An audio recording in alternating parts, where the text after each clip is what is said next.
Good evening, everyone, and welcome to the hashtag Black Women Lead Presidential Debate Watch Party and Spin Room, presented by Higher Heights. I am Glenda Carr, the president and CEO of Higher Heights, and I am so excited to join you virtually this evening for a spiritful, informative conversation before we all gather to watch the first presidential debate this evening.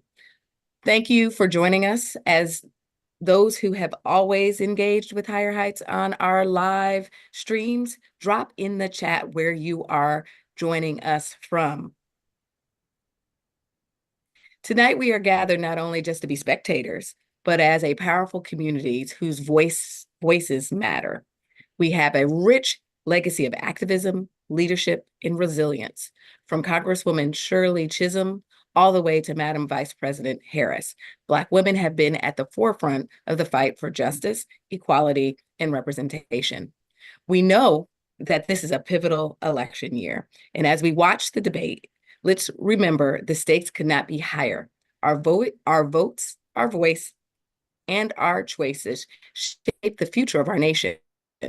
We are here to scrutinize, analyze, and discuss the policies that will impact our lives, our families, and our communities. This evening, we will have segments before and after the debate featuring insightful commentary from leading Black women experts, activists, academics, and our sisters.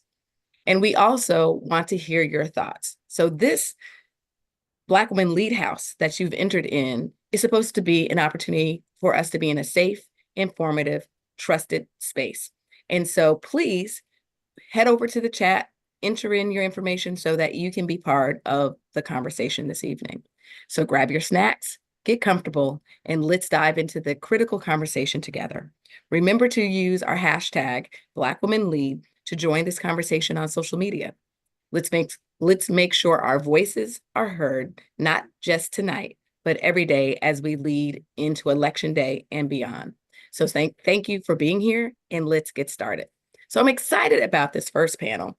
It is two of Higher Heights partner organizations, two of my sister girls in the movement, and two leaders who understand the importance of rooting our work into data. And so earlier this year, our three organizations, Higher Heights for America, the National Coalition of Black Civic Participation, and in our own voices, all released polling data targeted towards Black women. And so this first segment, we're going to take a little time to talk about what we've heard from Black women across this country, from Black women voters, Black women activists about this election cycle. So please welcome Melanie Campbell and Regina Davis Moss. Hello. So great to be here. Hello. Good to be here. Love that dress. I was like, let's be cute tonight. Yes. And so I think this is, the Super Bowl. It feels like the Super Bowl of the kickoff to this election season. Everybody's talking about this debate tonight. It has been conversations for people who follow this and conversations of my friends and colleagues who, they do their civic duty, but this isn't the conversations they have top of line. So you both had polling done, research targeted towards Black women. And I think you would all agree several years ago, having consistent polling on just Black women has been something that we've been fighting for to be funded and ensuring that our voices are heard. So tell us a little bit, what is at the top of mind for Black women in this cycle, Melanie? Well, it's all about the finances. It's all about feeling that they've fallen behind, that their paychecks don't go far enough. And it's like, it's the number one issue was that got concerned around pocketbook issues, as some would coin the phrase, and the high level of anxiety. And also with that anxiety, there's so many other things. As you well know, for 4 years under the past administration, racism was at the top of the list. Racism is still high, but pocketbook issues are number one. Yeah, absolutely. Yeah. I mean, I love hearing that because that's exactly what our poll says. So that when data is consistent, that's even more of a appeal that we make to our electeds about here are our issues. We polled both at the national and the state level, all told about 4,000 respondents across 9 states. And top issues were cost of living. For example, things like lowering taxes, raising minimum wage, equal pay for equal work. Other issues were things like racial justice, voting restrictions. Now, of course, our poll was towards an eye towards reproductive justice. So we asked issues related to that. But I think it's really important for people to understand that economic justice is absolutely related to reproductive justice, right? So if you can't afford to pay the bills or keep food on the table, that's going to have an impact on your decision on whether or not you expand your family or how you will raise your children. So, we also asked things around, how are you feeling about voting in 2024? About 56% of Black women said they're almost certain to vote. Now, a little bit like younger Black women, that goes down to 38%. And I wanted to say that's almost certain to vote versus likely. But the good news is that when we ask about how do you personally feel about voting and whether you think it's important, that number jumps up really high in terms of it being extremely important. And then if we start getting into the 80% around the power to change elections and outcomes because of voting. So what that says to me is that while we may feel a little like our issues are not being centered right now, we do know the value of our vote, and we do know that we can affect change. Absolutely. And I think, when people talk about, Black women, there's conversations, are we going to stay home, right? There is a difference in this election cycle because we're living in some of the most politically toxic and racially divisive times of our generation. But I think Black women understand the charge. We understand the sense of urgency. The question about motivated and excitement, people, I think Black women understand the urgency and how it's tied to our everyday issues. I think I get offended, right, Melanie, when people go, well, Black women, they just vote Democrats. Like that's offensive to me because the assumption is that I'm not an informed voter, right? Exactly. My great grandmother to my mother people didn't knock on their doors, but they made sure they had the information they needed. We are value voters.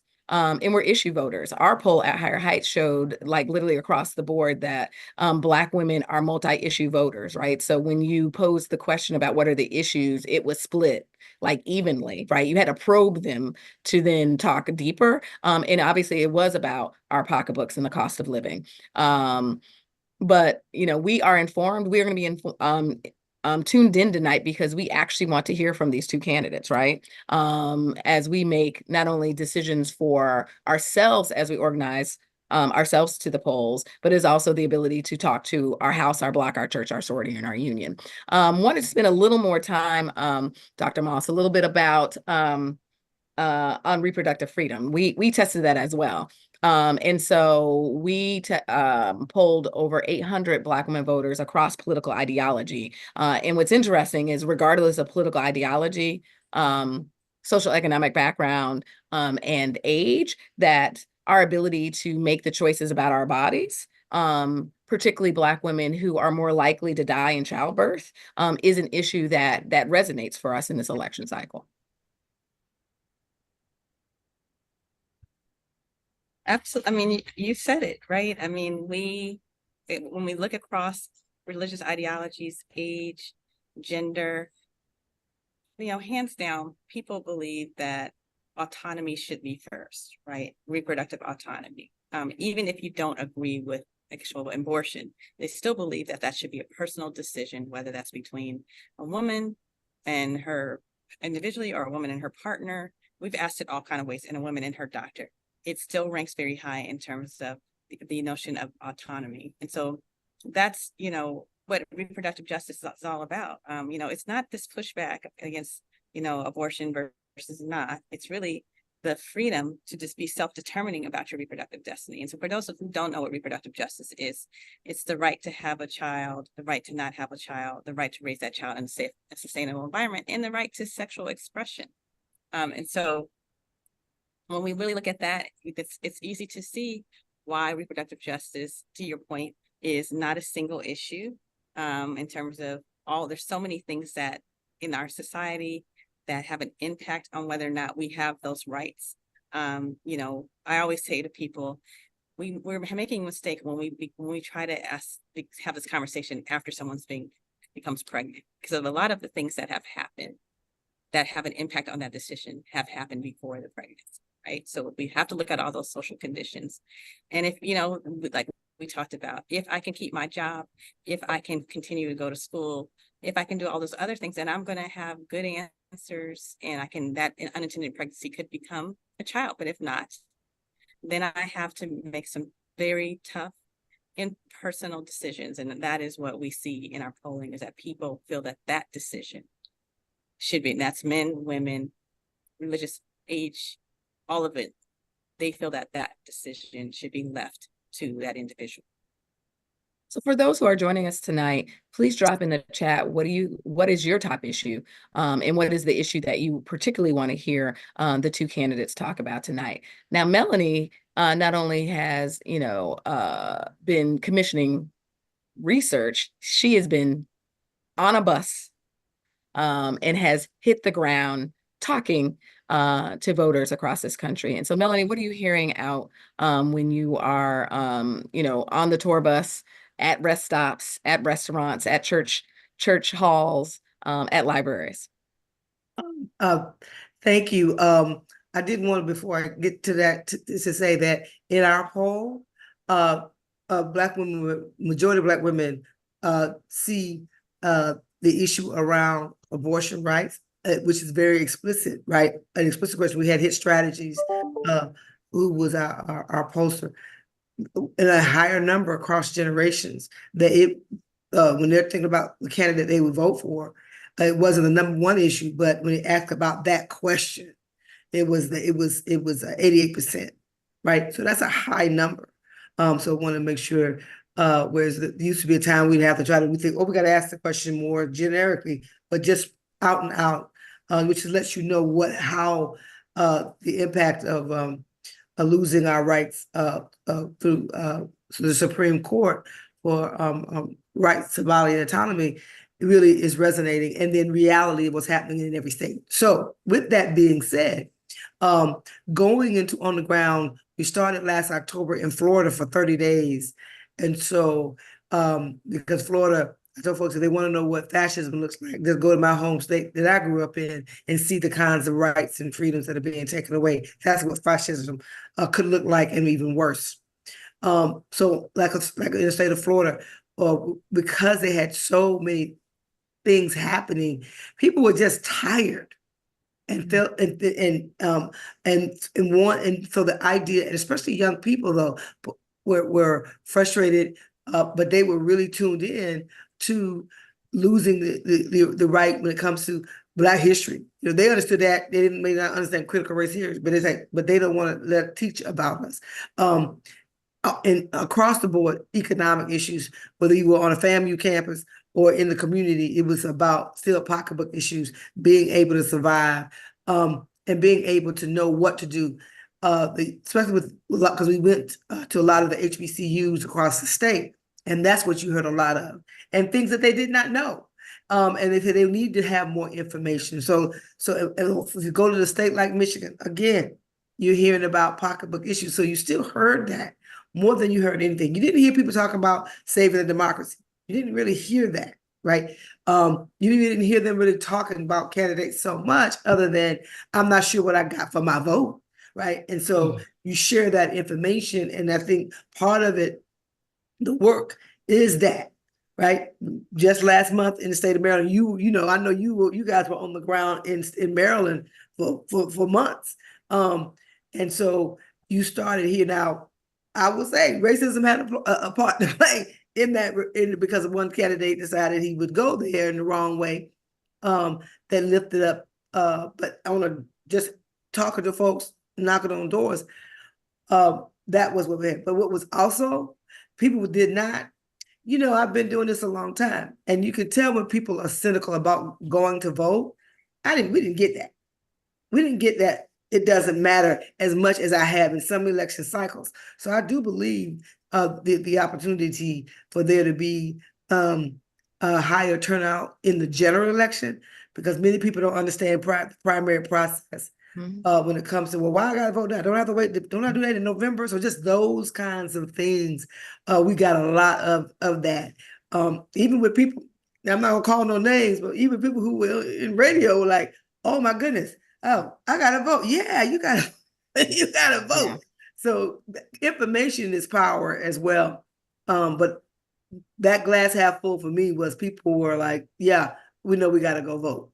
Yeah, I think we're in a moment where conversations have to happen, right? We're just, the taking for granted of the vote is that we actually aren't going to need to be in consistent dialogue, because it is this discussion. Yes, policies have actually, Black women are making more money in this moment. We have access to, you know, capita in a way that's still not what it needs to be, but there's an increase. But if you can't feel it because of the cost, rising costs, then, you know, the victory of increase when in fact my cost of living is increased. That being said, these are the types of conversations we're going to be having. These are the organizations that we want you to engage in over the next couple of months. Thank you, Melanie Campbell, President and CEO of the National Coalition of Black Civic Participation and the Black Women's Roundtable, and Regina Davis Moss, the President and CEO of In Our Own Voices, National Black Women's Reproductive Justice Agenda. Thanks for having me. All right. So one of the things that has been prevalent in this election cycle and beyond is a continued well-funded operation to spread mis and disinformation. So you're asking, what is mis and disinformation? We believe that Black women are truth tellers, that we live in the Black and white. There is no gray. And so this is the cycle that we need to be paying attention to what is in our social feeds so that we are not spreading mis and disinformation. Tonight, you will see a variety of outlets doing real-time fact checking. And so I have the privilege of introducing April O. Turner, the Vice President of Communications and External Affairs for Higher Heights, who will lead in a discussion about truth or not. Thank you, Glenda. I am so excited about this next conversation because, as Glenda said, as Black women, we are no strangers to the power of information. We have historically been the truth tellers of our communities. And in this current moment, in the digital age, the spread of disinfo and misinfo poses a major threat to our democracy and our community. So it's crucial that we stay informed and vigilant and ready to debunk falsehoods when we see them. And tonight's debate is no different. Let's keep our eyes open and ears open and be critical of the information that we're being presented. So for this conversation, I am so excited to welcome my girls to join me, as they are my go-to experts when I need the facts. So please welcome to the virtual stage, Andrea Offord, Director of External Affairs at Media Matters of America, and Isosa Osa, founder of and CEO of Onyx Impact. Hi, ladies. Thank you for joining us. Well, hello. I have so much that I want to get into. I know we don't have a lot of time, but I'm going to start off with you, Asosa. And we are seeing disinfo and misinformation like we have never seen it before this cycle. Can you explain to us the difference between the two? Because I think people interchange the terms, and why it's important to exchange and distinguish between the two in the context of elections. Yes, absolutely. And there's actually three different parts of the information, what's called the information disorder spectrum. We've got misinformation, we have disinformation, and we have malinformation. And so the best way to think about these is that misinformation is simply incorrect information. So someone accidentally posts incorrect polling hours. That's misinformation. Disinformation requires intent. Disinformation is lies with the intent to lie. So if someone is actively pushing false or incorrect polling hours to Black communities, that is a form of disinformation. And so that intent part is really, really important. And I think we take folks off the hook when we use misinformation, when we mean to use disinformation. And then the last part, malinformation, is actually true information that's used and pushed with the intent to harm. And so an example of that is pushing historical or current harms into to Black folks into their social media feeds with the intent of making it less likely that they vote. So if someone's pushing information into your feeds, trying to disengage you, we consider that malinformation. Also, like hacked materials, those types of things are all types of malinformation. So I'll stop there and hand it back to you, April. No, thank you so much. And Andrea, please weigh in, because this is such an important topic, and there's just layers to it, and the intent is very important. Absolutely, and totally agree with Asosa and what she is saying. And a lot of this dis and misinformation, especially as it pertains to the targeting of Black people, is online. And as it pertains to the Black community, the Black community has, rightly so, built a distrust against mainstream and legacy media. So a lot of their time is spent online to gather information, to get information that is important to them. So unfortunately, it's the best and worst of both worlds when trying to tackle this issue. And I did want to talk to you, Andrea, about the work that you do in dis and misinformation about the candidates is being circulated and promoted all over. Can you talk a bit to us about how that is in fact affecting Black voters and their perception of the candidates? Absolutely. So right now, the right is driving the narrative around Biden. A lot of the misconceptions around his age, his mental capacity has been driven by the right-wing media and right-wing media figures. Unfortunately, mainstream media is carrying that water when they regurgitate the talking points and talk about all of the aspects of what they're talking about as it pertains to Biden.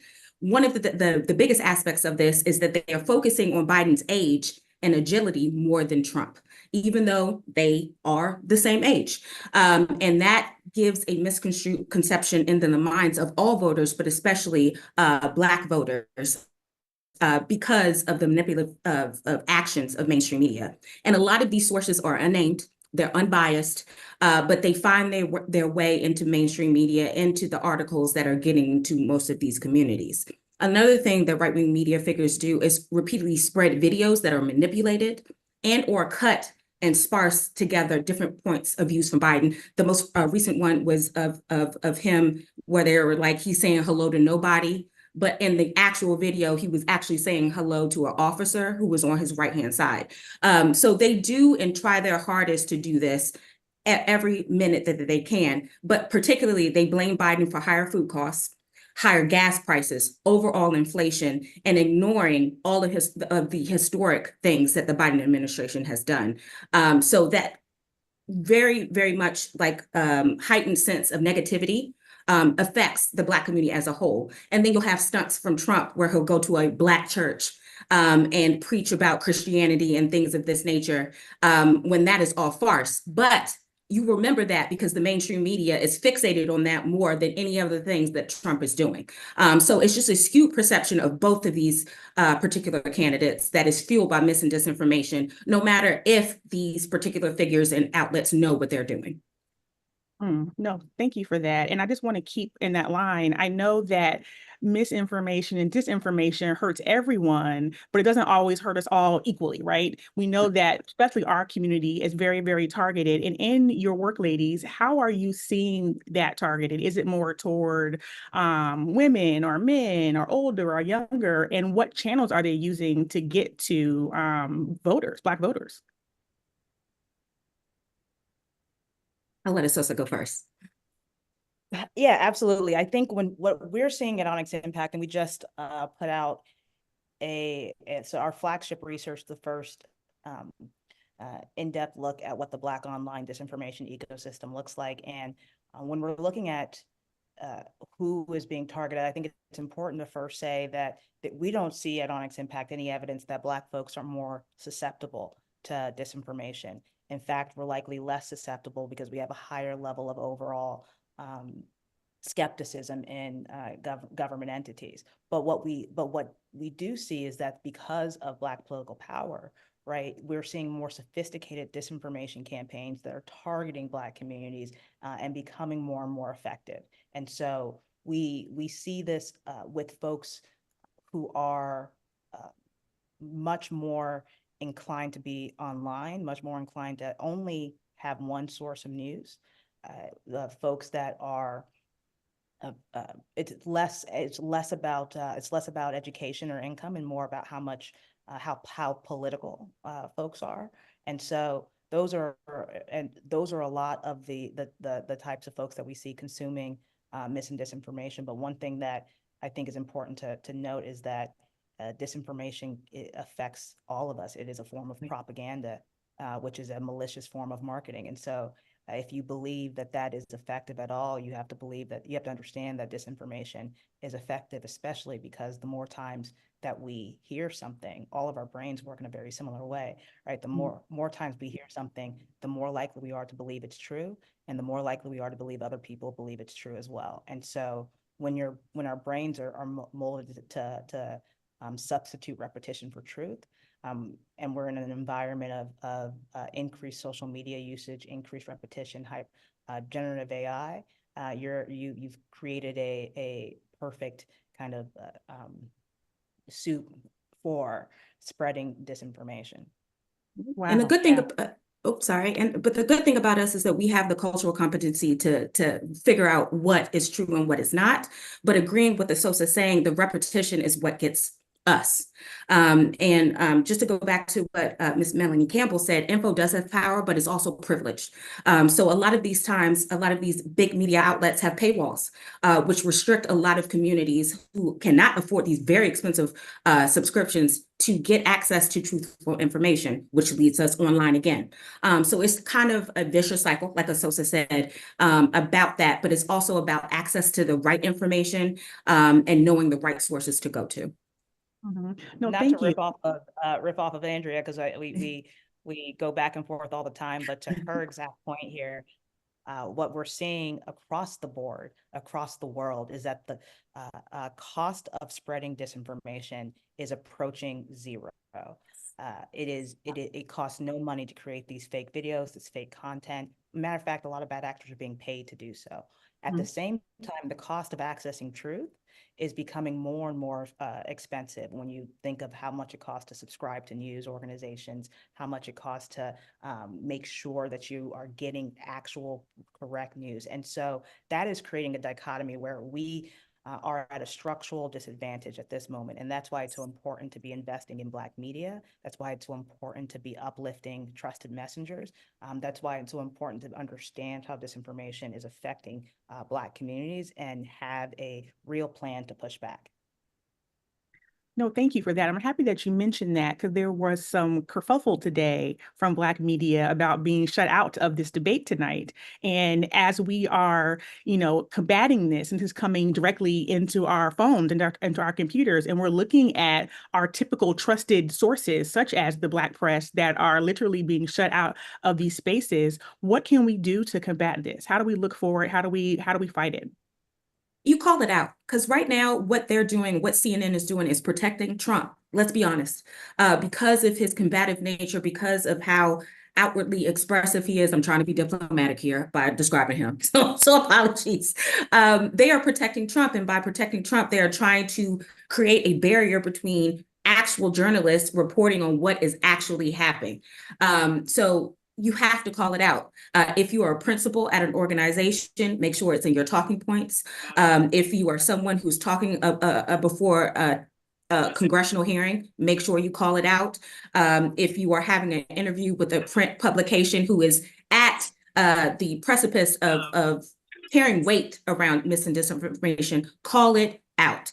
The more voices that we have that are solidified on one big talking point, that this is unfair, this is infringement on free press, this is an infringement on people being educated on what they need to know before they hit the polls, the better. But at Media Matters, that's what we try to do every day. So any more help that we can get to call out these bad actors, both in mainstream and right-wing media, the better.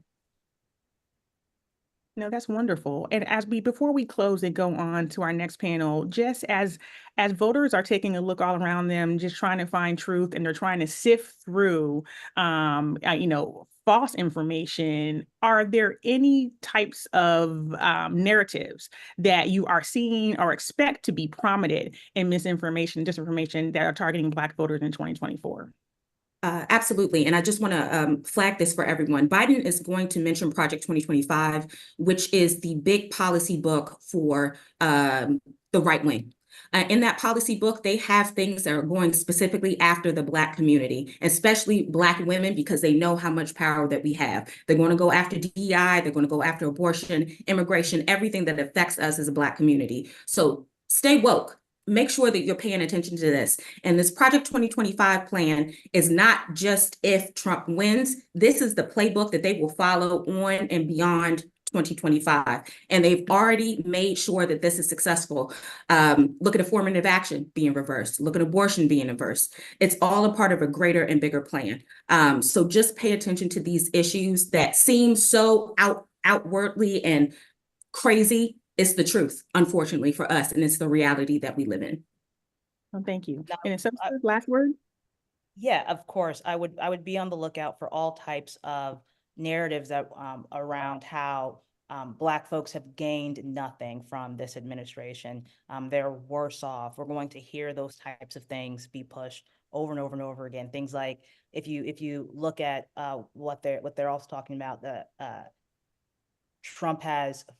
At one point, Trump had 15% of the vote, then he had 20, then he had 30. Now folks are saying he has 50%, right? It's a self-perpetuating talking point and piece of disinformation to create these kind of permission structures for a lot of different voters. So I'd be extremely wary of those types of narratives. And I would also make sure that, as Andrea is saying, we are watching out for manipulated media, especially after tonight, that we are checking what we're sharing with at least one other source, that we're encouraging our friends and family to have at least more than one news source for information, and that we know that if there are folks that are in these types of disinformation narratives, if they're succumbing, that we make sure that we don't isolate them even more, right? We want to make sure that we're keeping these folks in our community, that we're making sure that they have a place to go to learn more information, and that we're always staying open and dealing with this problem with compassion and empathy. So that's what I would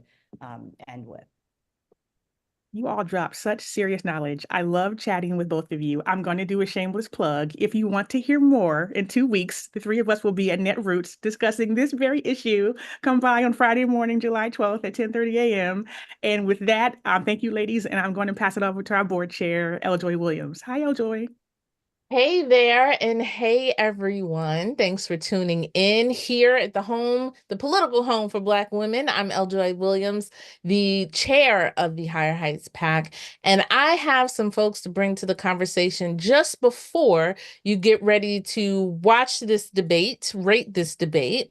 I want to bring in conversation, as I mentioned, one of my thoroughest girls, as I say, Loree Daniel Favors, who is the host of the Loree Daniel Favors Show on SiriusXM Urban View, and also the president and executive director of the Center for Law and Social Justice at Medgar Evers. Hey, Loree.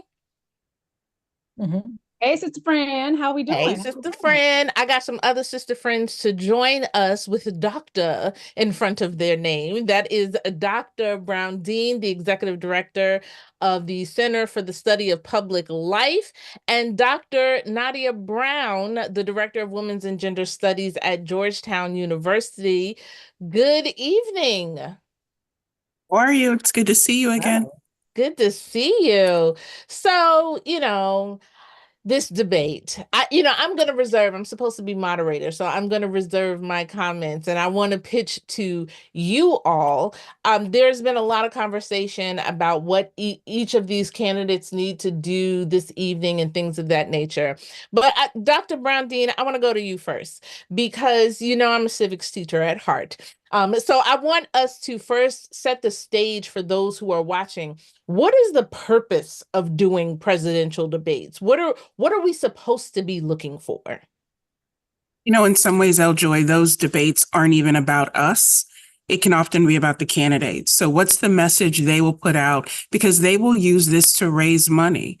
They will use this to test out some messaging, see what sticks to the wall, what resonates, and what the path forward is, especially in this debate tonight, which has a very different format.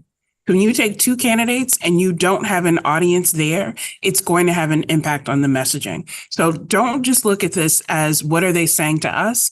Think about what they're saying to and about one another.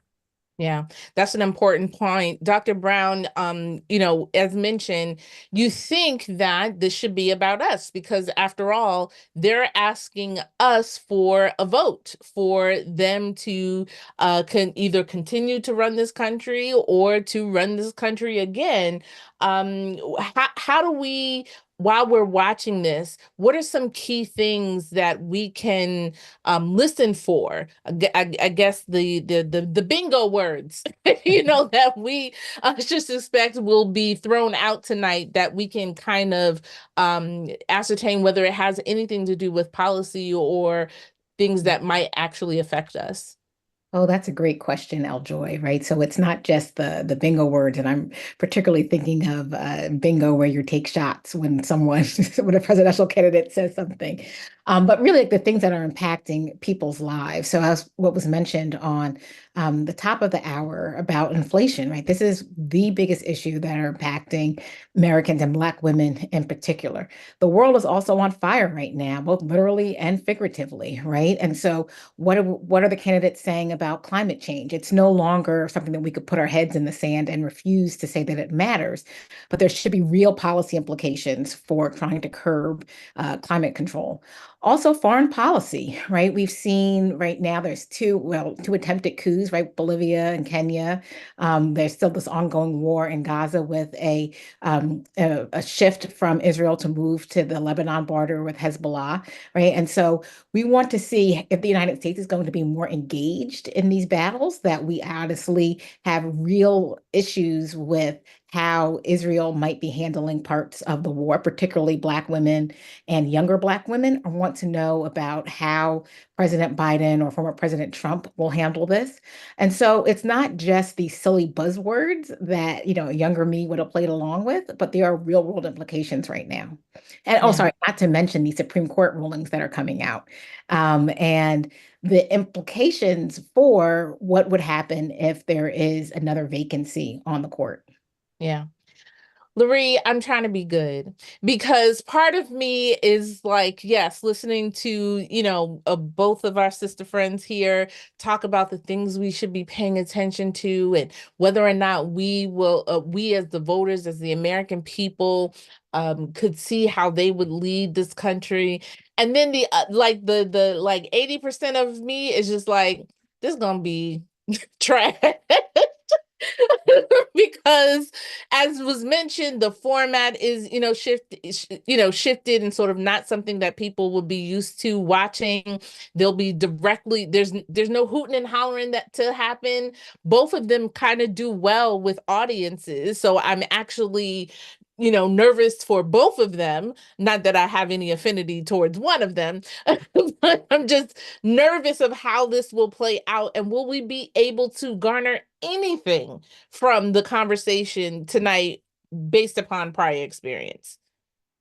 I have to be honest with you, Eljoy. I also think that a lot of it's going to feel like trash to those of us who want some real deep dives. But I think the different format, I'm actually appreciative of this. And I know there's been a lot of criticism about it, but as you said, they both thrive on an audience, but one of them requires an audience to get their battery going. The other understands how to stick to policy. Biden, I think, is going to be able to speak specifically to what he has done in his administration currently, what his vision for the future is, and he knows how to string policy points together. He was a senator for 40 years. He's very good on the policy points. He's very good at being able to articulate his role as commander-in-chief, what that will mean for some of those international issues that were just raised. I would also throw Congo and what's happening in Haiti to that list as well. And then you have Donald Trump, who, quite frankly, if you've watched any of his engagement publicly, I'm wondering where he's going to lead where his thought process is going to lead him. We've seen him ramble, we've seen him stumble, and because he won't have the audience there and the emotion that gives and that boost that gives, it's going to, I think, be much more of a stark contrast. Whereas if an audience is clapping or booing, a lot of the substantive points might get lost. I think this might be one of the few debates where between Donald Trump and Joe Biden, we are going to actually be able to hear each of them speak as long and as articulately as they possibly can. And I think one of them is going to have a distinct disadvantage as compared to the other, just based on what we have seen from the way Donald Trump has portrayed himself and engaged publicly thus far. Well, I mean, in either any one of you can take this on first. The question framed is, both campaigns have attempted outreach to the Black community. I say that with, I'm reading the teleprompter. Attempted outreach. And we've seen that in a number of different ways, some authentically, some inauthentically. I wonder, is any of it being effective? Again, I have my own view of such, but would love to hear from each of you on how effective you think these campaigns' outreach is to our communities. I'm happy to jump in because I do think that we have to ask the question, what does it mean to be effective in this political landscape? Is it being effective to get people excited to go out and vote and overcome whatever day-to-day challenges they're facing? No. Is it effective in sowing the seeds of doubt so that instead of thinking about the real policy questions, we are getting excited about who showed up or who didn't? Or two people who are never really in conversation with Black people, then putting themselves forward as gatekeepers who are either positioning for a future role or wanting to prove this point that, look, they're like us, they care about us. And the more that those conversations are happening to discourage people from voting, from committing, and not just in the presidential election, because there are a lot of local and state races that are key this year as well, that's where it's being effective. It does not bode well for democracy when people are excited to sit around a barbershop with people who probably never walk into a Black-owned barbershop, but then say that they are representing those interests. Yeah, and I'll note one of the things that I find to have been really problematic with this perception or the media's handling of saying that both candidates are reaching out to Black voters. Only one campaign is doing so with policy, right? So the Biden campaign, the Biden and Harris administration have been consistently talking to Black communities about what their administration is doing for Black communities and have Black representatives in key spaces. Whereas Donald Trump is showing up to Black spaces at rallies that may or may not be comprised of Black folks and just selling himself, right? That's not a targeted message about the issues or interests of Black people, but rather just going to where Black people are and asserting what he's doing and what he's about. So I think there's a different way in which we need to be speaking about what's happening, because it's not that both campaigns are reaching out to Black folks. You could do one in a substantive way and another one in a much more symbolic kind of showman-esque type of way. Yeah. And I think that's a great key distinction, because outreach is bundled all together. The mere fact that you call it that, or you stand beside, or, stand in a place that is predominantly Black or predominantly African-American does not an outreach make. Loree? No, and I would just only add it. I'm in full agreement with what was already said. But you got the Trump campaign is doing like an AI outreach. It's like virtual outreach to fake Black people. They got fake commercials with fake Black people. They've got fake Black churches with 1 or 2 Black people and a whole bunch of white people. They've got fake rallies in the Bronx. They got fake rallies. It's a fake campaign. So the outreach effort is not nearly what it needs to be. But because they're really good at marketing, then it is easy for mainstream media, which is already fairly lazy in their approach to any of this, to really speak to these issues. I would also just add this, however, I do think that the Biden-Harris administration, to the point raised earlier, has done a very good job of meeting with people of African descent on policy issues, presenting policy platforms. However, I would encourage them to get some surrogates who can bring it a little bit differently. I feel as though the Biden-Harris administration is still stuck in a space where they are attempting to convince Black people that you should like Joe Biden and that Joe Biden likes you. And I wish they could get surrogates to say things like, I don't care if you like Joe Biden. I don't care if you like, you ain't going for your pastor. You're not voting for a lover. You're not voting for a bestie. It's something I say on a regular basis. You don't have to like Joe Biden. We have entire musical genres that talk about a lack of care for one's feelings. I don't give a blank about your feelings was an entire hook. I need us, and I need the surrogates to remind us that we have to go into the voting booth as cold, as calculated, as ruthlessly as we possibly can, and leave our feelings and our moral quandaries with the pastor, with the faith-based community. So I love that the Biden-Harris administration has policy platforms. It's important, and I think it's engaging, but I feel like too often they're framing it in a Joe Biden is someone you should like, you should be rooting for. I don't need you to root for him. I don't need you to like him. I need you to recognize what's at stake. I need us to be better informed about what's happening, and I need us to, again, cold, calculated, ruthless, because guess what? When the Klan vote is picking a president, they are cold, calculating, and ruthless. When the Moms for Liberty folks are picking a president or picking a candidate, they're being cold, calculating, and ruthless. This is not the voting booth, a space for you to have a spiritual confession. And a whole lot of people who are saying that they have a moral issue between the two parties because it seems like two sides of one. Let me tell you something. Half of y'all go to work every day for people you are morally opposed to, but you do it because you need a check. You do it because you have to be able to feed your family. I need us to take that same sensibility into the voting booth. And I do hope that the Biden-Harris administration, the surrogates and the messaging will focus less on what convincing Black voters that they really should like democracy, they really should like Joe Biden, and do away with the emotions of it and be crystal clear about the fact that there is freedom at risk. Our ability to be citizens is at risk. Project 25 and then Project 2029 is going to be at risk. And I'm hoping that they will lean more into that, getting further into the general. Yeah, well, as you mentioned, Loree, there are things that need to be done as far as us as voters and not being distracted by what is somewhat a performance, Dr. Brown Dean, right? So, I mean, part of a presidential debate is how you perform under pressure. Are you quick on your feet? Are you able to get zingers in, right? Like, are you able to pull up your receipts and talk about what you have done policy-wise and legislatively, as well as hiring and appointing from that standpoint. So, just to go to you in one final piece, what are you hoping that either of the candidates demonstrate tonight?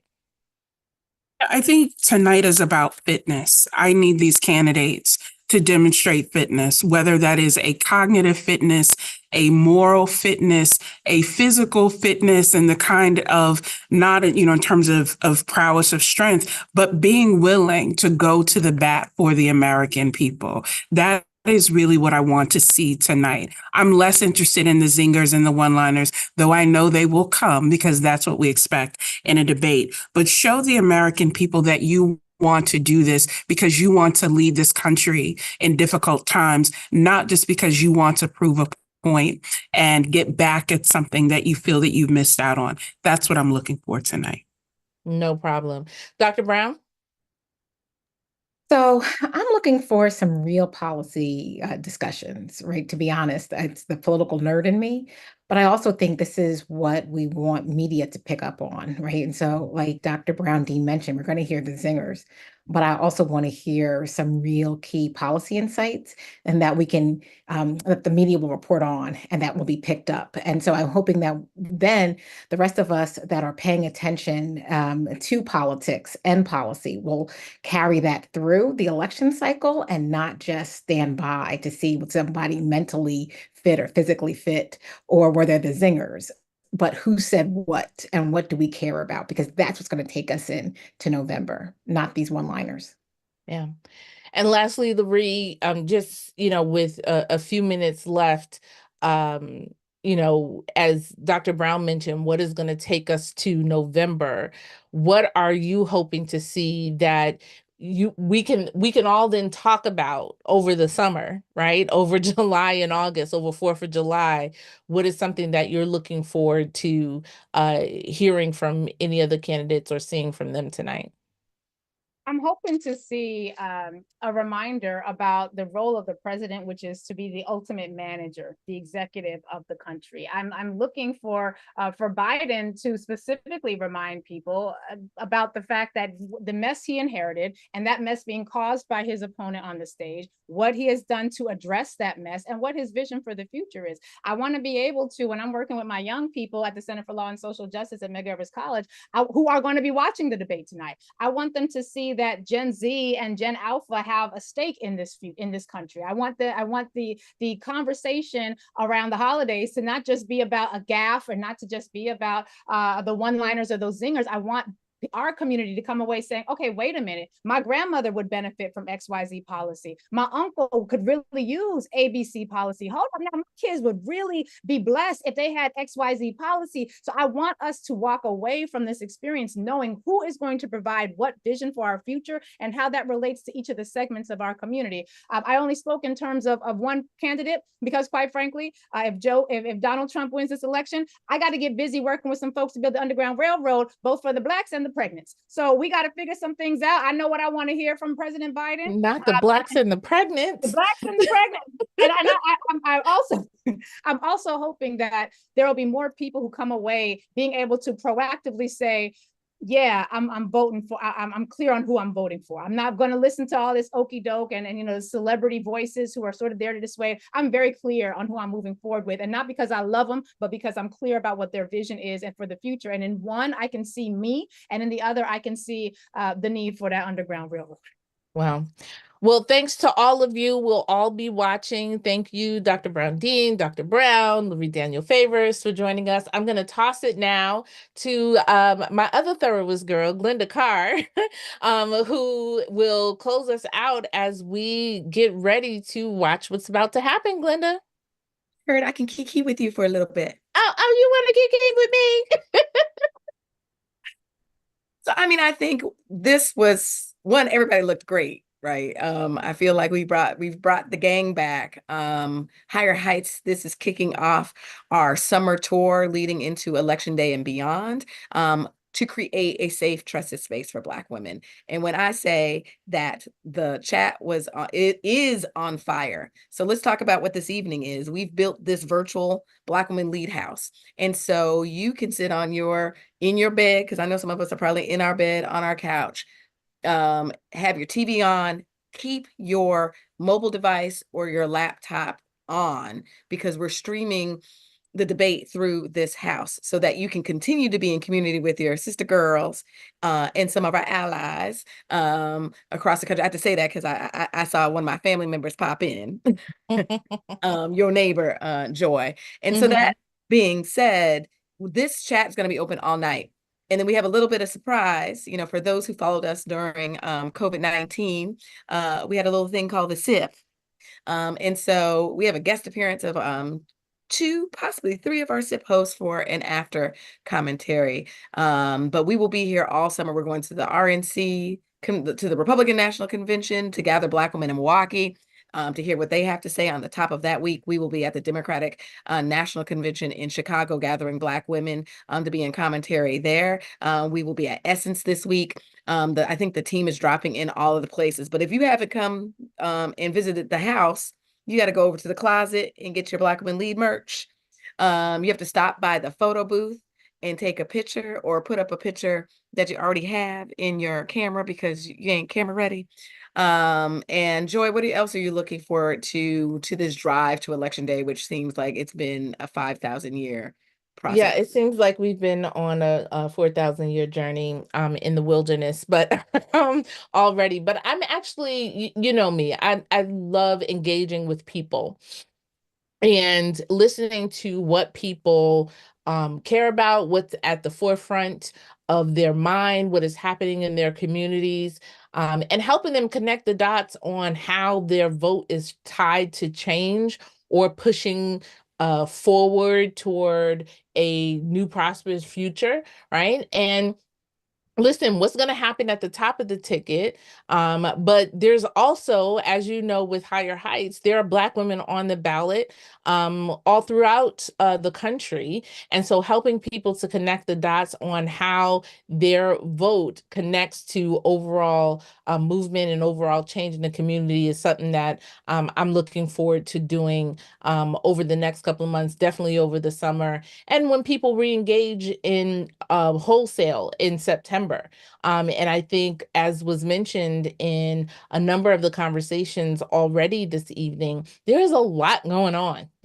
There's a lot going on in our households as it pertains to what issues or what policy things that we want to see, whether that be from, issues of climate change, issues of reproductive justice, issues of economic empowerment, right? There are all of those things going on, plus what is going on both in and relation to other countries. And that has a direct impact. You talk to families, a number of them who are Black families who have children in the military and any of the forces, they're concerned about what ultimately will be the United States' role in all of these issues happening across the world, and whether or not we're going to have a heavy hand in those things, right? So there's a lot going on. And for me, and I'm hoping to communicate to the hundreds of people that we'll engage with, hopefully thousands of people that we'll engage with over the next couple of months, is how your vote helps to make sure that we have a person who is capable to lead the ship in a right way. Capable to lead the ship to higher heights. So thank you for joining us at your political home, not only for this season, but beyond. We need to grow this community. So if you've enjoyed this programming and this conversation in y'all's fire chat, invite someone to attend the next event. But that being said, don't go anywhere. We're going to toss to the debate. And then we'll be back here immediately after the debate for a post-Black Women Lead spin room.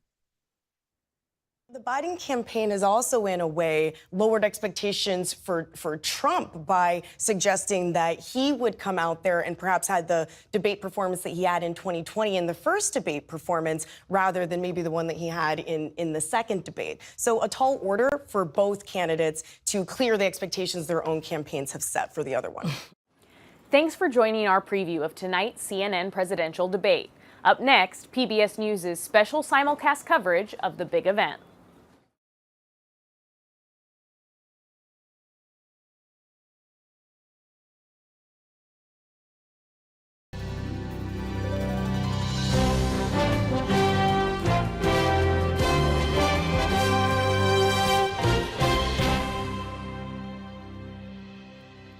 Hi, everyone, and welcome to this PBS News special, the CNN presidential debate simulcast. I'm Amna Nawaz. And I'm Jeff Bennett. This is the first of two scheduled debates, and it comes before Joe Biden and Donald Trump are officially named their party's nominees. It is also the first chance for voters to see them side by side on the same stage in this election cycle.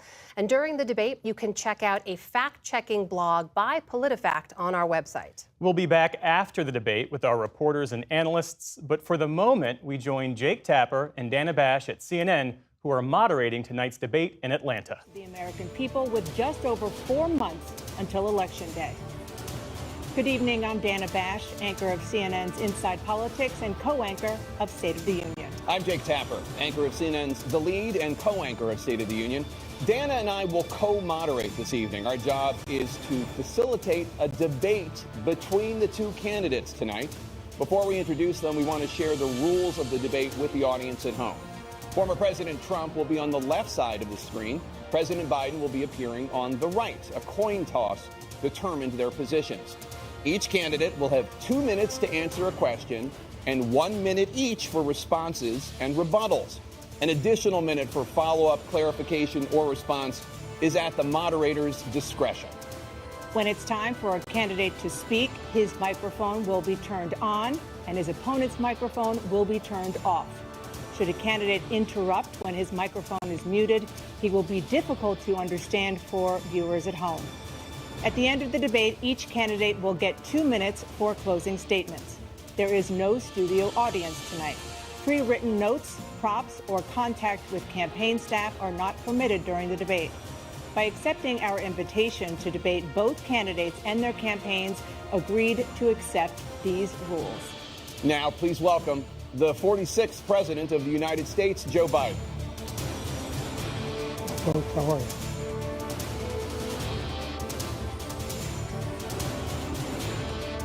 Great to be here. Thank you. And please welcome the 45th President of the United States, Donald Trump.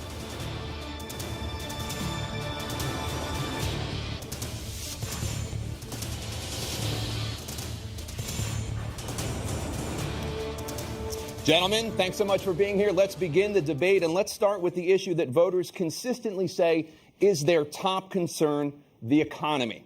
President Biden, inflation has slowed, but prices remain high. Since you took office, the price of essentials has increased.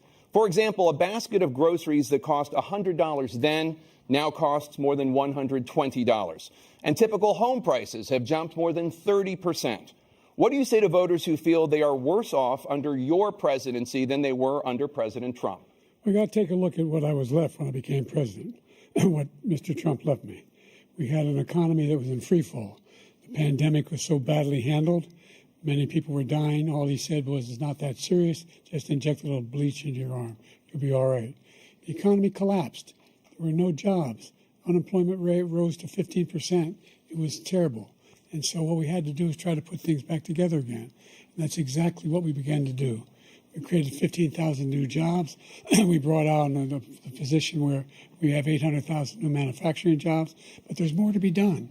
There's more to be done. Working class people are still in trouble. I come from Scranton, Pennsylvania. I come of a household where the kitchen table, if the things weren't able to be met during the month, it was a problem. Price of eggs, the price of gas, the price of housing, the price of a whole range of things. That's why I'm working so hard to make sure I deal with those problems. And we're going to make sure that we reduce the price of housing. We're going to make sure we build 2 million new units.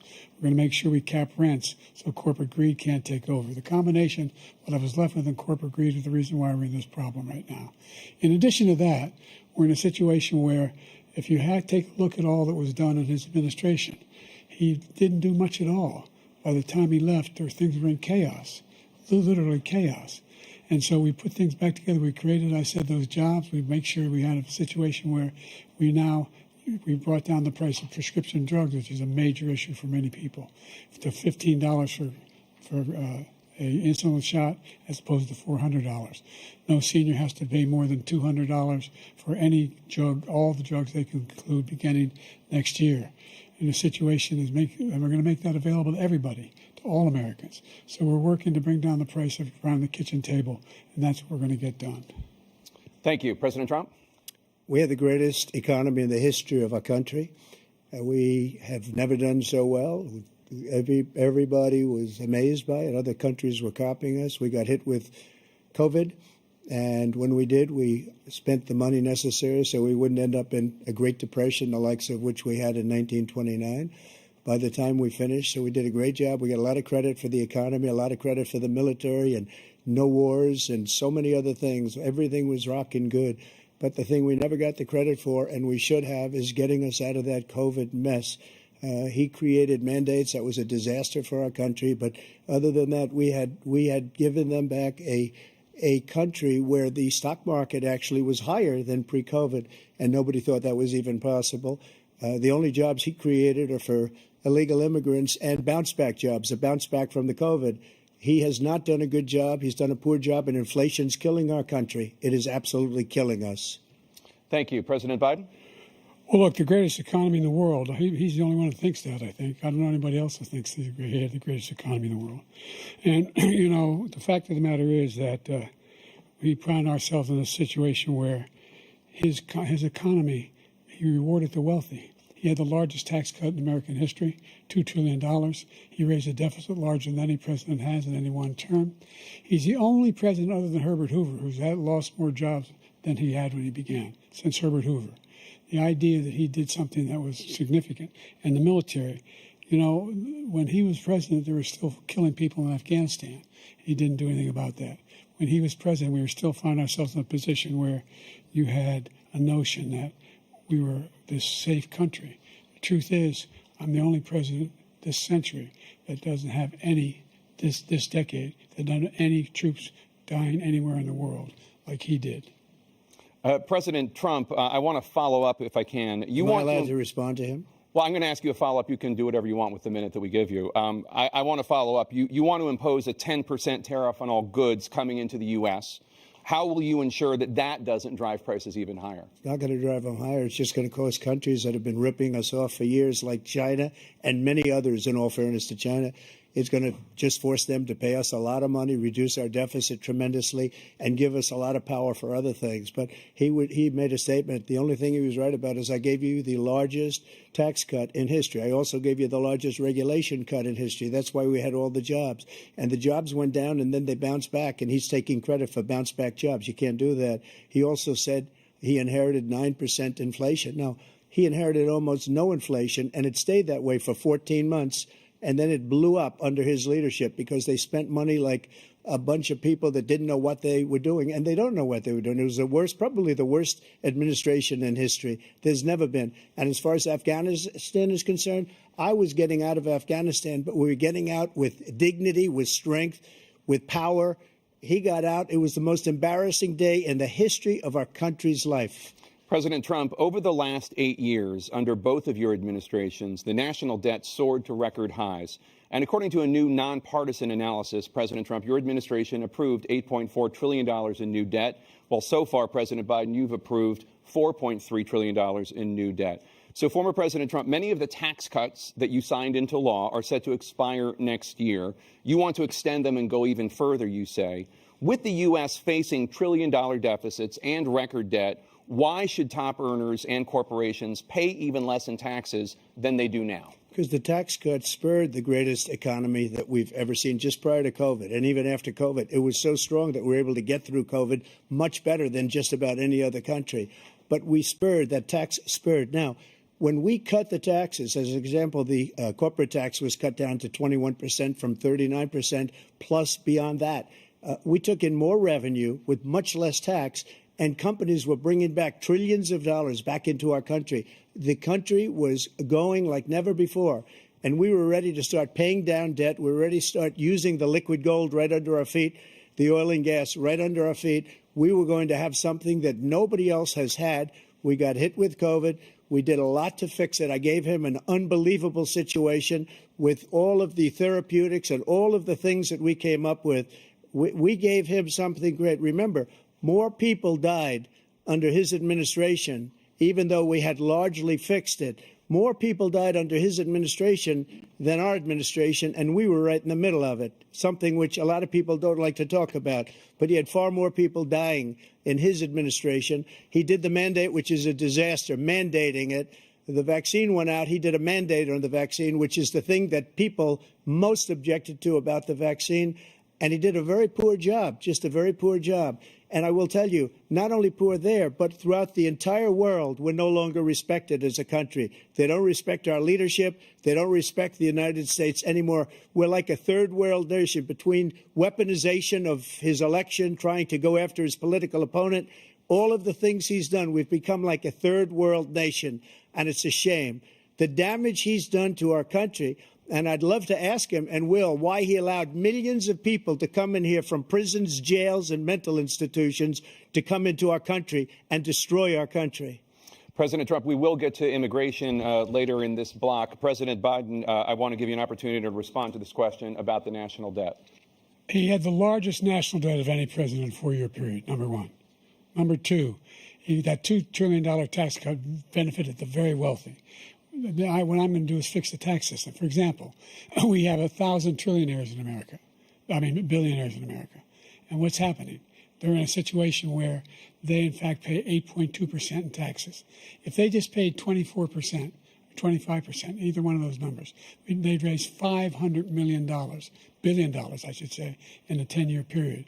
We'd be able to wipe out his debt. We'd be able to help make sure that all those things we need to do, child care, elder care, making sure that we continue to strengthen our health care system, making sure that we're able to make every single solitary person eligible for what I've been able to do with the with the COVID, with dealing with everything we have to do with, look, if we finally beat Medicare.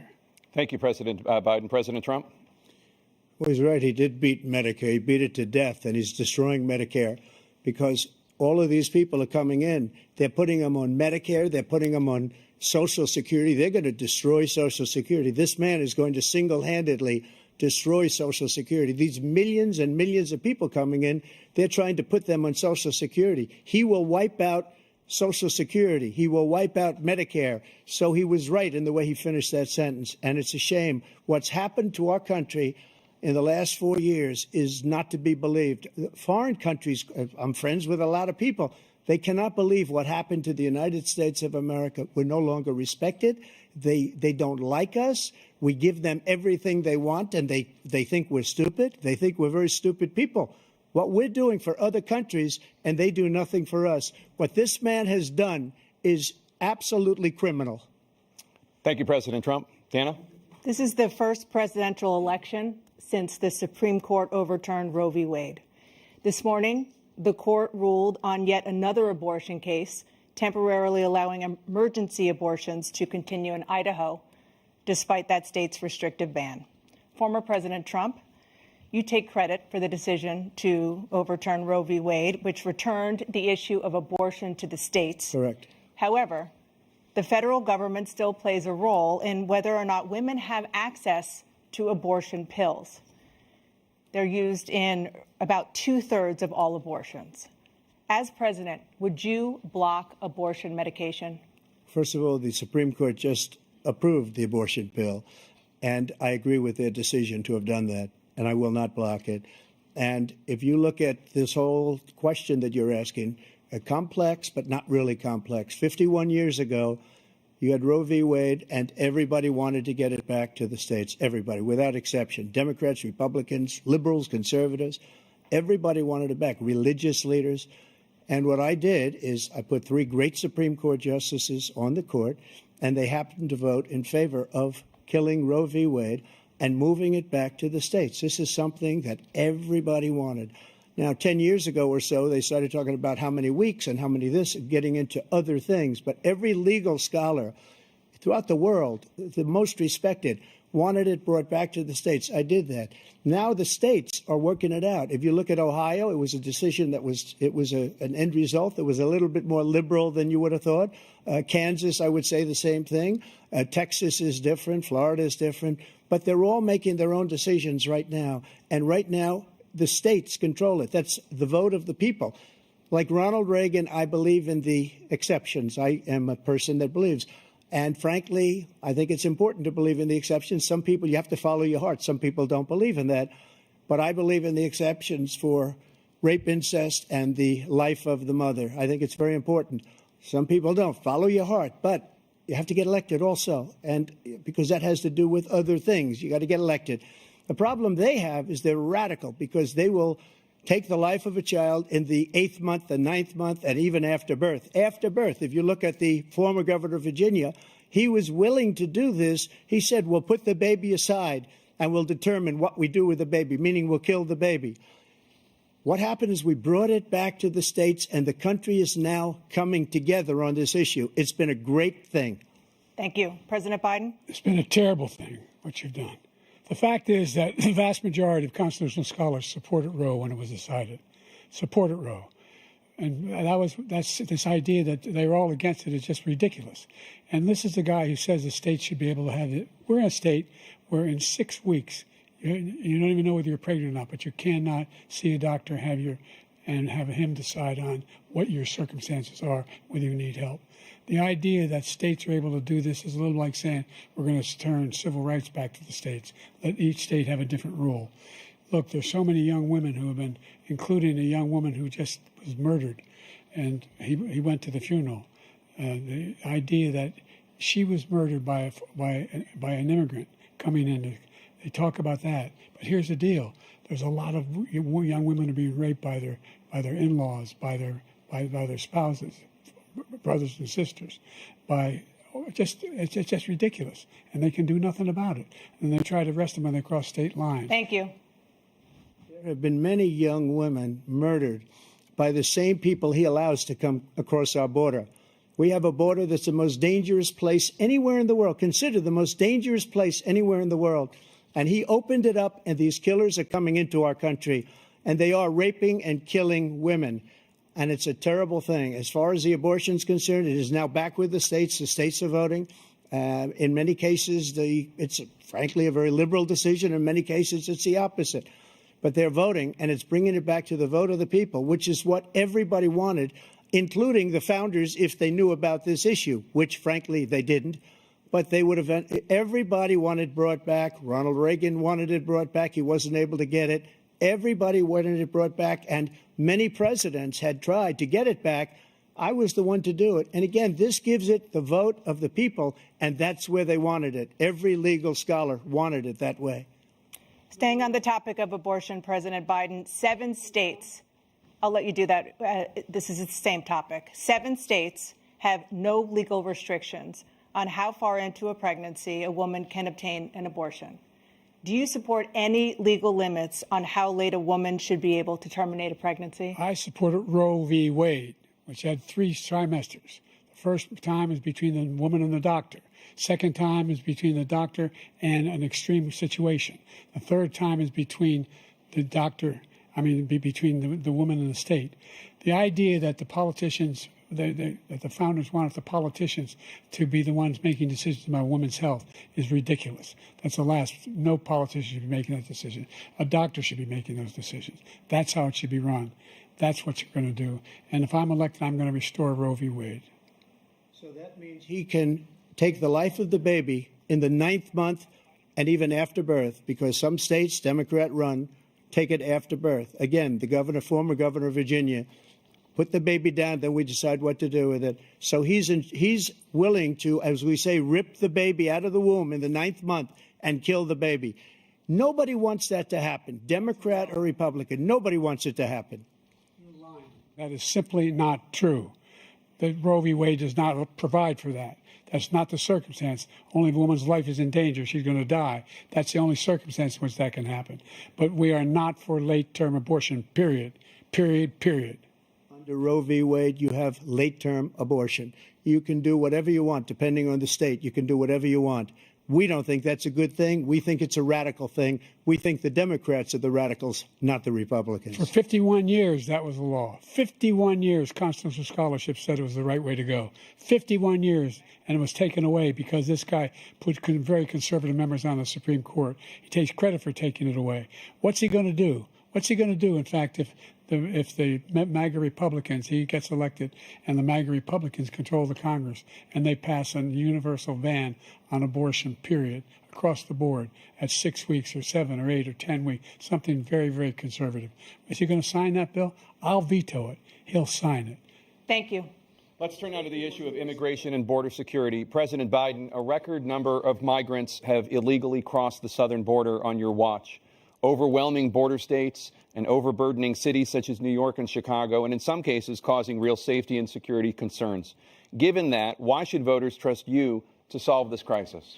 Because we worked very hard to get a bipartisan agreement that not only changed all of that, it made sure that we are in a situation where you had no circumstance where they could come across the border with the number of border police there are now. We significantly increased the number of asylum officers, by the way, the Border Patrol endorsed my position. In addition to that, we found ourselves in a situation where when he was president, he was separating babies from their mothers, putting them in cages, making sure the families were separated. That's not the right way to go. What I've done since I've changed the law, what's happened? I've changed it in a way that now you're in a situation where there are 40% fewer people coming across the border illegally. That's better than when he left office. And I'm going to continue to move until we get the total ban on the total initiative relative to what we're going to do with more Border Patrol and more asylum officers. President Trump? I really don't know what he said at the end of that sentence. I don't think he knows what he said either. Look, we had the safest border in the history of our country. The border, all he had to do was leave it. All he had to do was leave it. He decided to open up our border, open up our country to people that are from prisons, people that are from mental institutions, insane asylum, terrorists. We have the largest number of terrorists coming into our country right now, all terrorists, all over the world, not just in South America, all over the world. They come from the Middle East, everywhere. All over the world, they're pouring in. And this guy just left it open. And he didn't need legislation because I didn't have legislation. I said, close the border. We had the safest border in history. In that final couple of months of my presidency, we had, according to Border Patrol, who is great, and by the way, who endorsed me for president, but I won't say that, but they endorsed me for president. Brandon, just speak to him.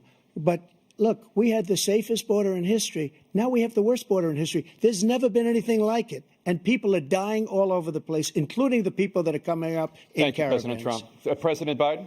The only terrorist who's done anything crossing the border is one who came along and killed under his administration, killed an al-Qaeda person come in his administration, killed 3 American soldiers, That's the only terrorist that's there.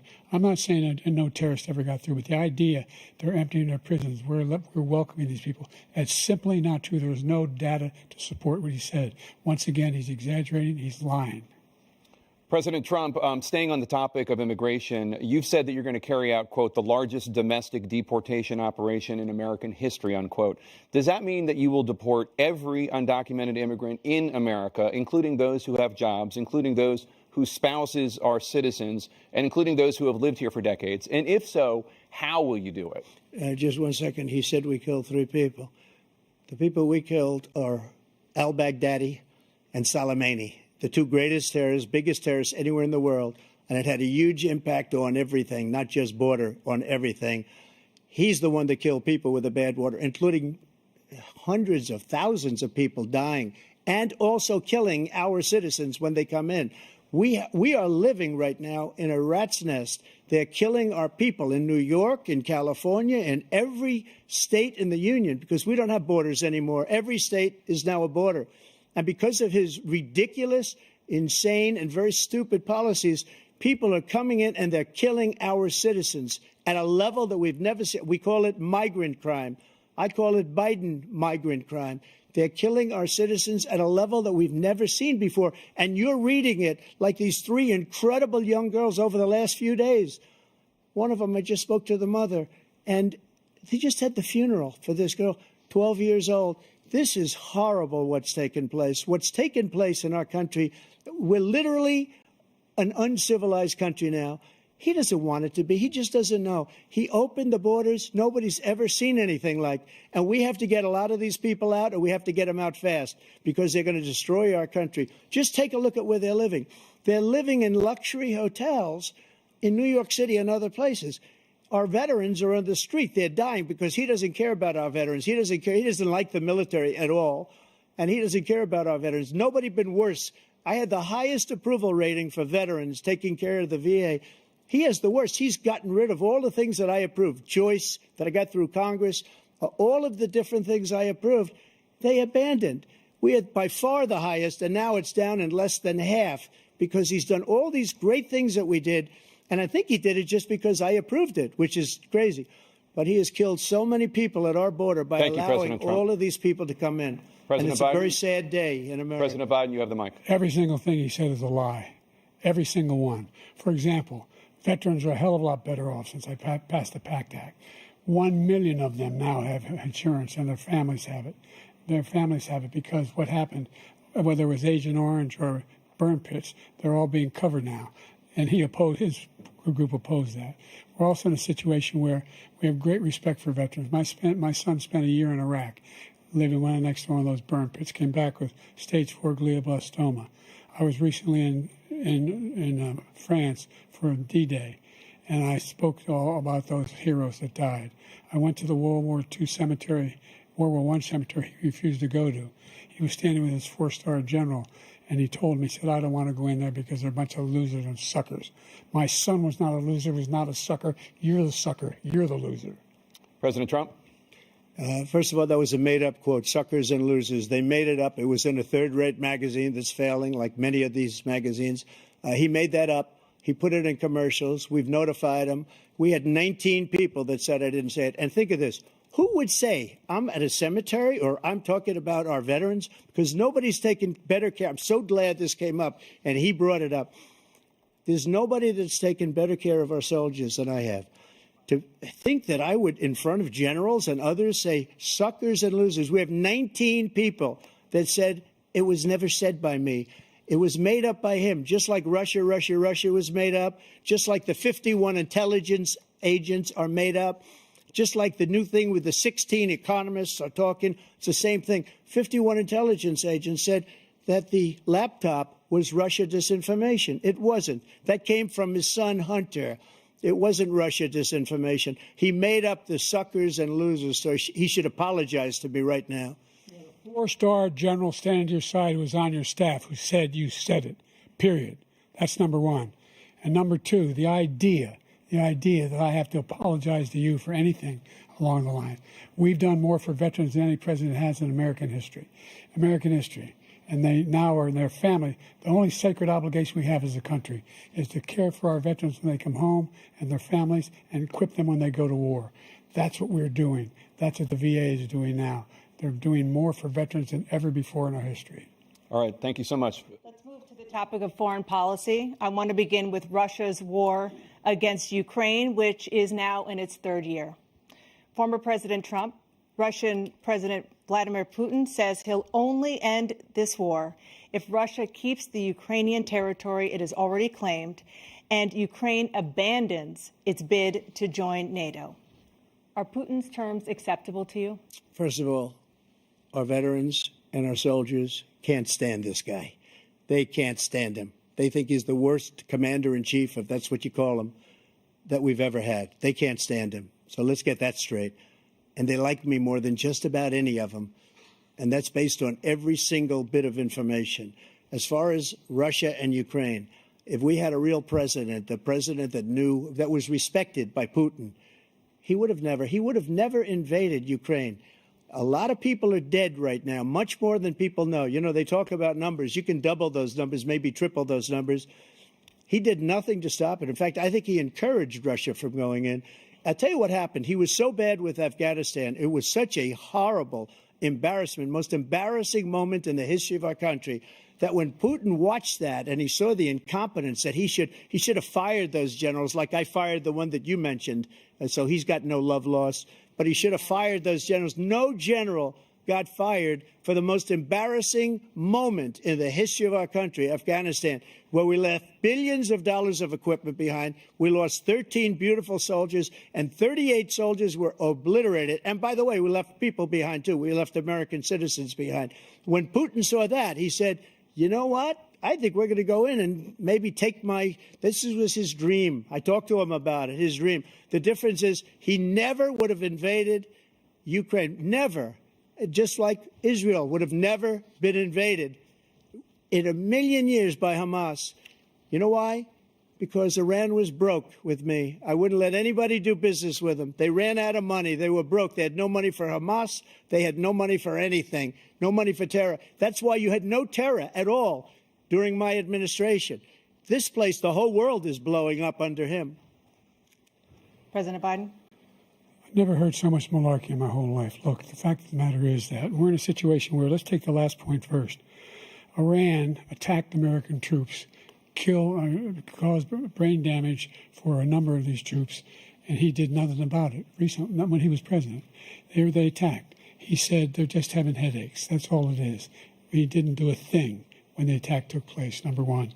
Number two, we got over 100,000 Americans and others out of Afghanistan during that airlift. Number three, we found ourselves in a situation where, if you take a look at what Trump did in Ukraine, this guy told Trump, do whatever you want, do whatever you want. And that's exactly what Trump did to Putin, encourage him, do whatever you want. And he went in. And listen to what he said when he went in. He was going to take Kyiv in 5 days, remember? Because it's part of the old Soviet Union. That's what he wanted to reestablish, Kyiv. And he, in fact, didn't do it at all. He wasn't able to get it done. And they've lost thousands and thousands of troops, 500,000 troops. President Trump, I never come back said to you that. for 1 minute, I just want to go back to my original question, which is, are Putin's terms acceptable to you? Keeping the territory in Ukraine? No, they're not acceptable. But look, this is a war that never should have started. If we had a leader in this war, he led everybody along.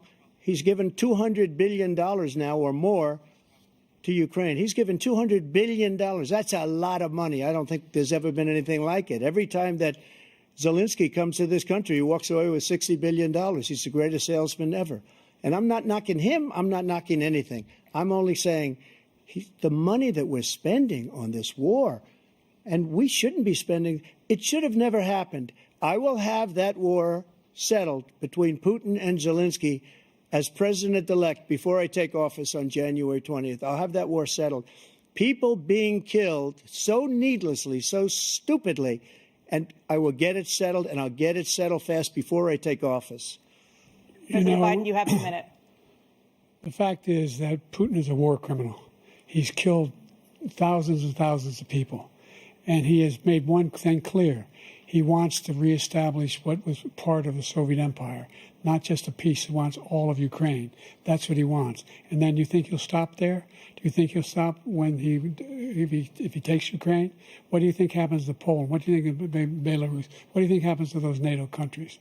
And so if you want a war, you ought to find out what he's going to do, because if in fact he does what he says and walks away, and by the way, all that money we give Ukraine are from weapons we make here in the United States. We give them the weapons, not the money at this point.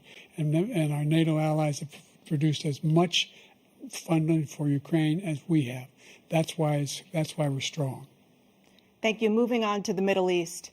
In October, Hamas attacked Israel, killing more than 1,000 people and taking hundreds of hostages. Among those held and thought to still be alive are 5 Americans. Israel's response has killed thousands of Palestinians and created a humanitarian crisis in Gaza. President Biden, you've put forward a proposal to resolve this conflict, but so far Hamas has not released the remaining hostages, and Israel is continuing its military offensive in Gaza.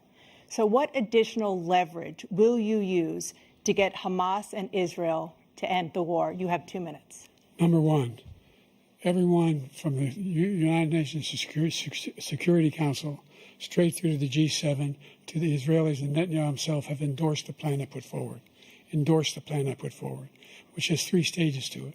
The first stage is trade the hostages for a ceasefire. Second phase is a ceasefire with additional conditions. The third phase is the end of the war. The only one who wants the war to continue is Hamas. Number one, they're the only ones standing out. We're still pushing hard to get them to accept. In the meantime, what's happened? In Israel, we're finding the only thing I've denied Israel was 2,000-pound bombs. They don't work very well in populated areas. They kill a lot of innocent people. We're providing Israel with all the weapons they need and when they need them. And by the way, I'm the guy that organized the world against Iran when they had a full-blown intercontinental ballistic missile attack on Israel. No one was hurt. No one Israeli was accidentally killed, and it just stopped.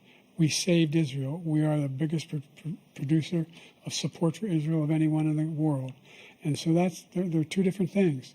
Hamas cannot be allowed to be continued. We continue to send our experts and our intelligence people as to how they can get Hamas like we did bin Laden. You don't have to do it. And by the way, they've been greatly weakened, Hamas, greatly weakened, and they should be. They should be eliminated. But you've got to be careful for using certain weapons among population centers. Just going back to Ukraine for 1 second. We have an ocean separating us. The European nations together have spent $100 billion, or maybe more than that, less than us.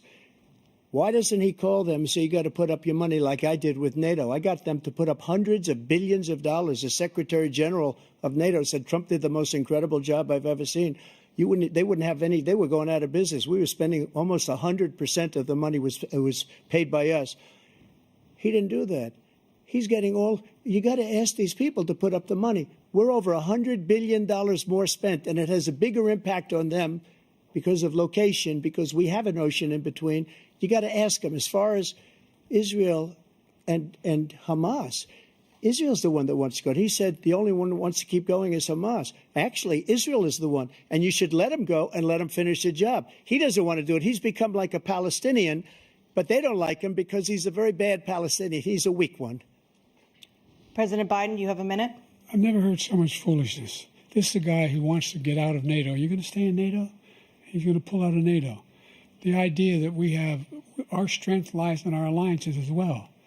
It may be a big ocean, but we're ever able to avoid a war in Europe, a major war in Europe?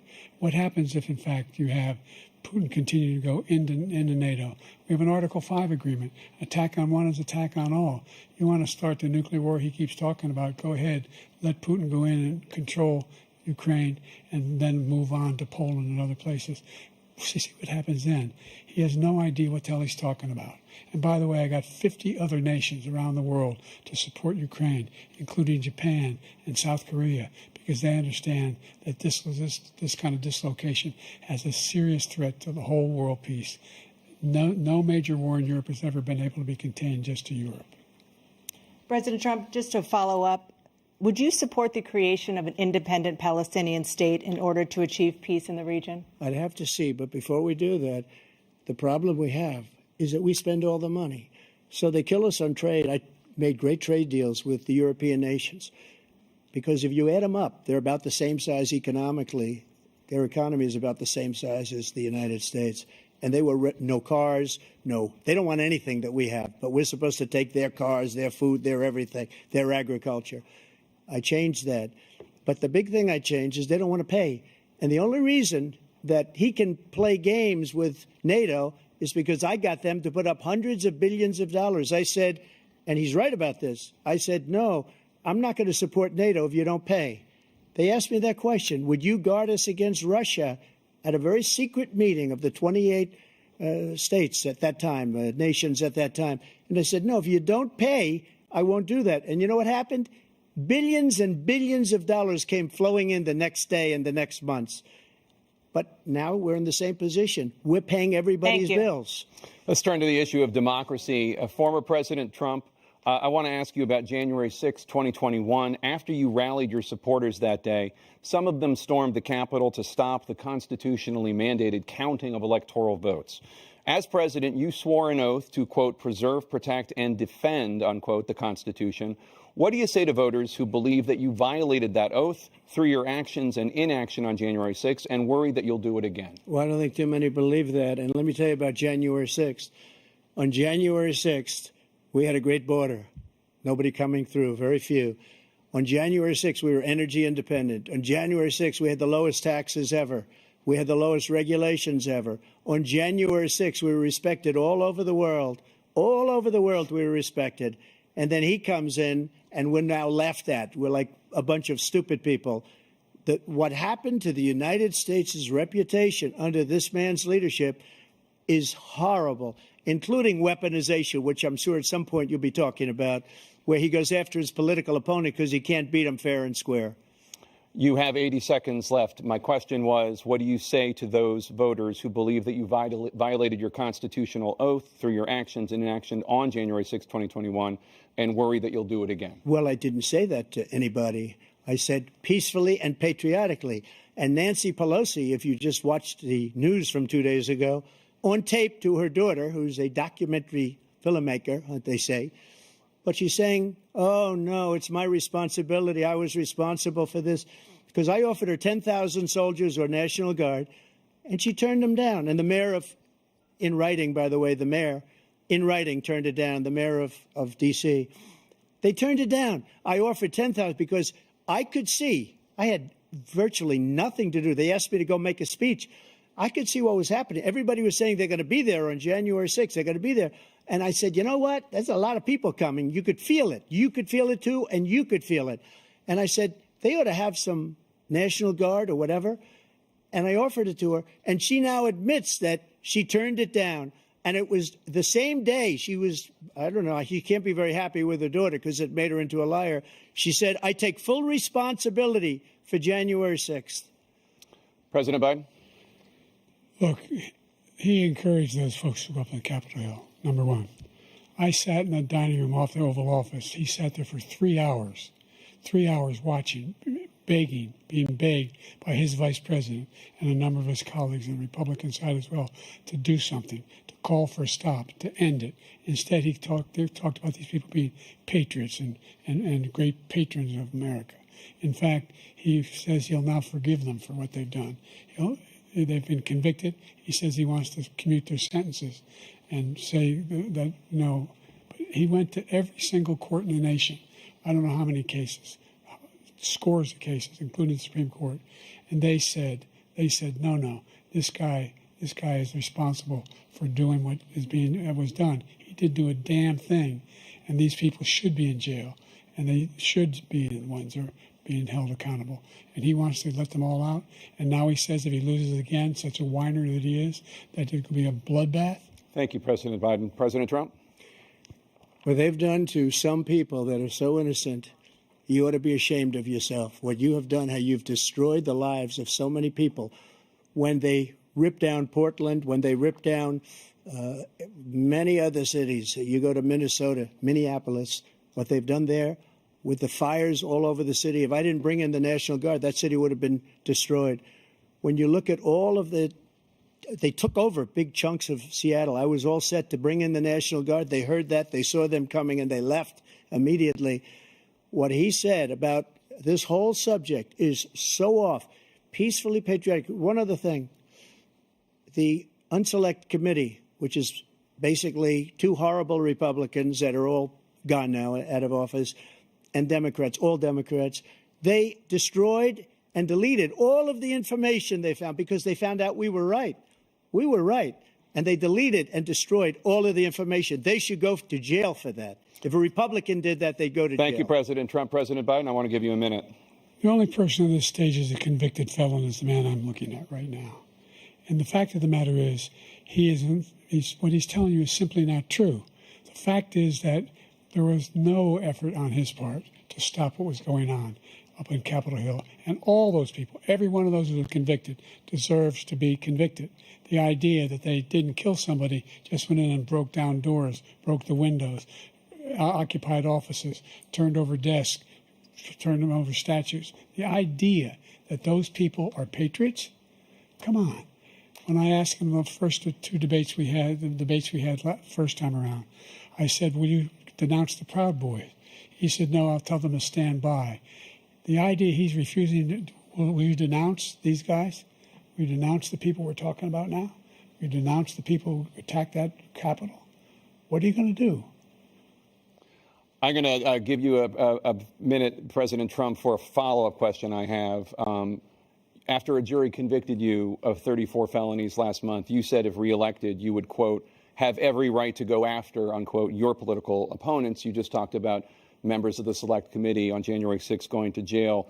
Your main political opponent is standing on stage with you tonight. Can you clarify exactly what it means about you feeling you have every right to go after your political opponents? Well, I said my retribution is going to be success. We're going to make this country successful again, because right now it's a failing nation. My retribution is going to be success. But when he talks about a convicted felon, his son is a convicted felon at a very high level. His son is convicted, going to be convicted probably numerous other times. Should have been convicted before, but his Justice Department let the statute of limitations lapse on the most important things. But he could be a convicted felon as soon as he gets out of office. Joe could be a convicted felon with all of the things that he's done. He's done horrible things. All of the death caused at the border, telling the Ukrainian people that we're going to want $1 billion or you change the prosecutor.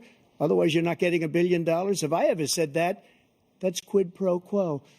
That we're not going to do anything. We're not going to give you $1 billion unless you change your prosecutor having to do with the son. This man is a criminal. This man, you're lucky. You're lucky. I did nothing wrong. We'd have a system that was rigged and disgusting. I did nothing wrong. Thank you, President Trump. President Biden, you have said, I'm coming right to you, sir. You want to respond? Go ahead. I'll give you a minute to respond. The idea that I did anything wrong relative to what you're talking about is outrageous. It's simply a lie, number one. Number two, the idea that you have a right to seek retribution against any American just because you're president is wrong. It's simply wrong. No president's ever spoken like that before. No president in our history has spoken like that before. Number three, the crimes that you are still charged with, and think of all the civil penalties you have. How many billions of dollars do you owe in civil penalties for molesting a woman in public, for doing a whole range of things, of having sex with a porn star on the night while your wife was pregnant? I mean, what are you talking about? You have the morals of an alley cat. Give you a minute, sir. I didn't have sex with a porn star, number one. Number two, that was a case that was started and moved. They moved a high-ranking official at DOJ into the Manhattan DA's office to start that case.